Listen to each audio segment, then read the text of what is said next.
Confucian thought was originally founded by Confucius, with benevolence as its core and ritual as its code of conduct. However, after it was transformed by the Western Han scholar Dong Zhongshu, it departed from Confucius's original intention of keeping a respectful distance from ghosts and spirits and focusing on real life and human affairs, and instead degenerated into a tool for luring ignorant common people into meaningless political struggles. The hypocritical and ambitious Wang Mang understood well that he could not rely on the imperial clan, consort families, and other powerful elites of the existing regime to usurp the throne of the Western Han. In fact, he would inevitably face their resistance. By that time, the revised version of Confucian doctrine had already become widely influential, and Wang Mang, who had received a Confucian education since childhood, was regarded as a model among the Confucian scholar officials of the Western Han. This newly emerging Confucian bureaucratic group thus became a ready-made power base for Wang Mang to consolidate his new regime. Confucian thought is intended to help ordinary people not lose what rightfully belongs to them, but it was never meant to help people seize what does not belong to them.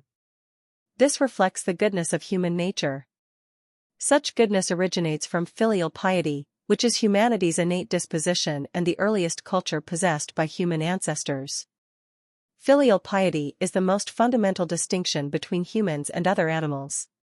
Therefore, any attempt to distort the original intention of Confucian thought and exploit it for the interests of particular political factions will ultimately be futile. Although Wang Mang appeared to be a model for Confucian scholars of the Western Han, even a vicious tiger does not eat its own cubs. Wang Mang forced 3 of his own sons to death. He was worse than a beast, let alone a Confucian whose original ideal is benevolence. He did not understand the true essence of Confucian thought at all. In life, the closest relationships are with one's family. If a person does not even love his own family and forces 3 of his biological sons to their deaths, would he still love other people in the world? If he were emperor, could he be a benevolent ruler who cares for his subjects? That would be impossible.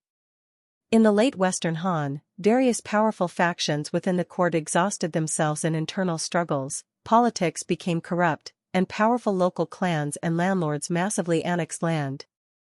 The common people were displaced, living in hardship, the economy declined, and popular sentiment longed for change. Wang Mang, who embraced the new Confucian ideology, rose rapidly and was naturally pushed to the forefront of reform.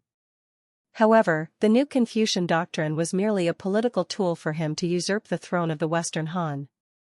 As for how to carry out reforms, Wang Mang simply relied on the new group of Confucian scholars and archaizing ideas, enforcing changes from the top down. The Zhou Dynasty, c. 1046 to 256 BCE, marked a period of profound transformation in Chinese history, the transition from a slave-based social order to a feudal system. The compilation of the rites of Zhou provided a flourishing beginning for the Zhou, enabling it to endure for some 790 years, thus becoming the longest ruling dynasty in Chinese history, and laying the foundational framework for the next 2 millennia of China's feudal society. Wang Mang was a dogmatic idealist. The institutional reform program he implemented, known to history as the Wang Mang reforms, was deliberately modeled on the institutions of the Zhou dynasty.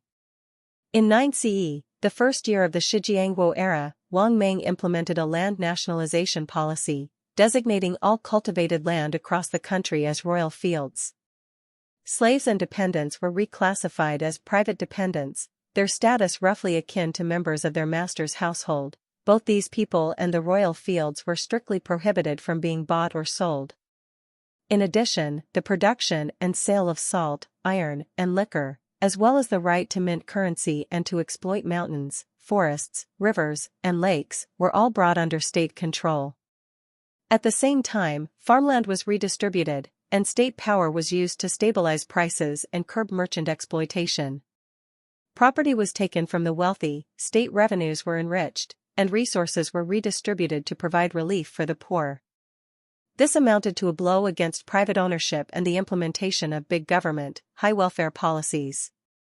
Human ancestors underwent millions of years of arduous and prolonged evolution before gradually transitioning from ape-like beings to the era of primitive clan communes and public ownership. With the further development of productive forces, accompanied by the emergence of division of labor, the creation of writing, the mastery of metal smelting, and the rise of cities, humanity finally entered a materially abundant civilized society. At the same time, private ownership naturally emerged, which in turn greatly accelerated the flourishing of human material civilization, even at an exponential pace.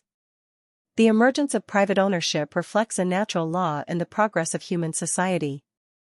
Clearly, without private property, the so-called form of universal equality existed only in the period of our distant ancestors' primitive clan communes, an age of widespread poverty and ignorance. Even Confucius, who devoted his life to advocating benevolence, filial piety, and ritual, ultimately abandoned the pursuit of a great unity world. Instead, he urged both the people and those in power to strictly observe rites and institutions, thereby maintaining social order and preventing the realm from descending into chaos. The sole purpose of Wang Mang's reforms was to cloak his illegal usurpation of the Western Han throne in a veneer of legitimacy. His policies were merely formal exercises in reviving ancient institutions designed to deceive his followers. Most of these measures were detached from reality and met with strong resistance from all social strata during their implementation. Subsequently, Wang Mang attempted to enforce these policies through harsh laws and brutal punishments. As a result, from feudal lords and high-ranking officials to ordinary commoners, countless people suffered severe penalties for violating his edicts. Moreover, his policies changed frequently and unpredictably, leaving both officials and the populace bewildered and unsure of how to act. This chaotic situation intensified resentment among local elites and commoners alike, further exacerbating social unrest.